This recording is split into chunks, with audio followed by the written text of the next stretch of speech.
Assalamualaikum warahmatullahi wabarakatuh. Yang terhormat Ibu Herlina Lelis, MPD.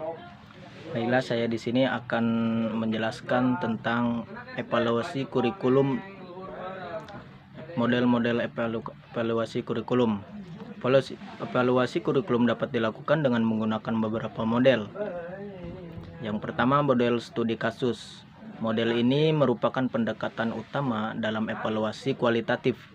Fokusnya adalah pada pengembangan kurikulum di satu satuan pendidikan seperti sekolah atau kelas tertentu.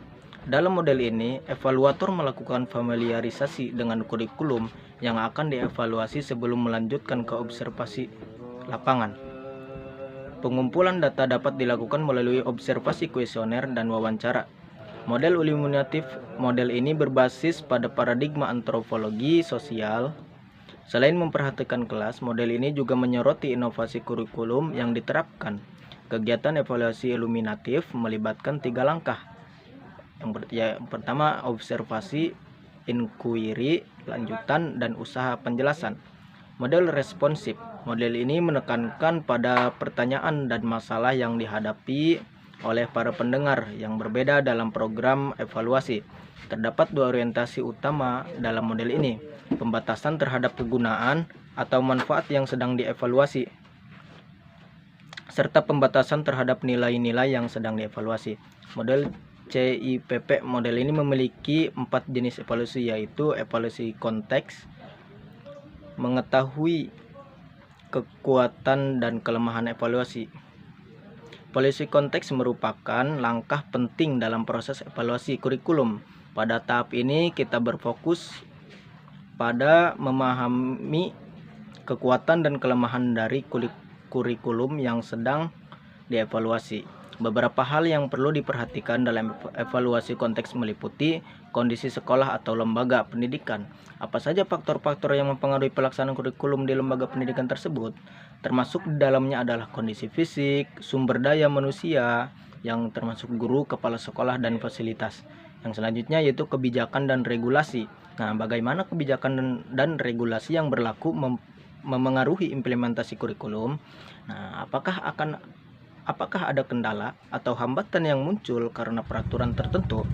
Nah, karakteristik peserta didik.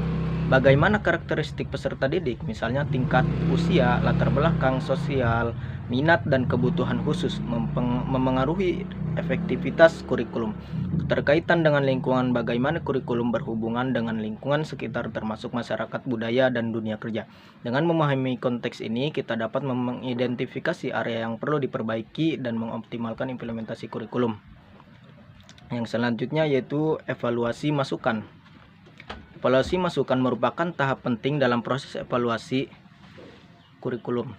Fokusnya adalah pada penilaian terhadap faktor-faktor yang mempengaruhi perancangan dan implementasi kurikulum. Nah, berikut adalah beberapa hal yang perlu diperhatikan dalam evaluasi masukan. Yang pertama yaitu sumber daya. Evaluasi masukan membantu mengatur keputusan terkait sumber daya yang ada. Ini melibatkan penilaian terhadap alat-alat yang diperlukan dalam perancangan program dan sumber daya lainnya yang dibutuhkan. Alternatif dan rencana. Evaluasi masukan membantu menentukan alternatif yang diambil dalam perancangan kurikulum. Nah, bagaimana rencana dan strategi untuk mencapai tujuan kurikulum, bagaimana prosedur kerjanya. Nah, yang selanjutnya yaitu keterkaitan dengan tujuan. Nah, evaluasi masukan membantu menghubungkan langkah-langkah perancangan dengan tujuan yang ingin dicapai. Ini melibatkan pertimbangan tentang bagaimana proses kerja akan mendukung pencapaian tujuan kurikulum. Dengan memahami masukan ini, kita dapat merancang kurikulum yang lebih efektif dan sesuai dengan kebutuhan peserta didik. Yang selanjutnya yaitu evaluasi proses. Evaluasi proses merupakan tahap penting dalam proses evaluasi kurikulum. Pada tahap ini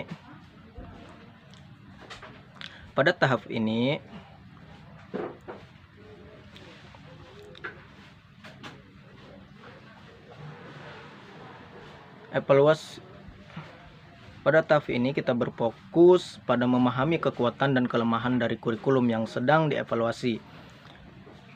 Beberapa hal yang perlu diperhatikan dalam evaluasi proses meliputi kondisi sekolah atau lembaga pendidikan. Nah, apa saja faktor-faktor yang mempengaruhi pelaksanaan kurikulum di lembaga pendidikan tersebut?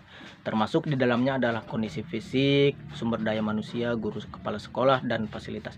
Nah, kebijakan dan regulasi. Bagaimana kebijakan dan regulasi yang berlaku mempengaruhi implementasi kurikulum? Apakah ada kendala atau hambatan yang muncul karena peraturan tertentu? Karakteristik peserta didik. Bagaimana karakteristik peserta didik, misalnya tingkat usia, latar belakang sosial, minat, dan kebutuhan khusus memengaruhi efektivitas kurikulum. Keterkaitan dengan lingkungan. Bagaimana kurikulum berhubungan dengan lingkungan sekitar, termasuk masyarakat, budaya, dan dunia kerja. Dengan memahami konteks ini, kita dapat mengidentifikasi area yang perlu diperbaiki dan mengoptimalkan implementasi kurikulum. Nah, yang selanjutnya yaitu evaluasi hasil, yaitu dengan cara menilai produk akhir dari kurikulum.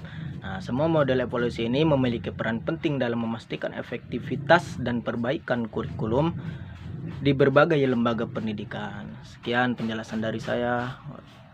Wassalamualaikum warahmatullahi wabarakatuh.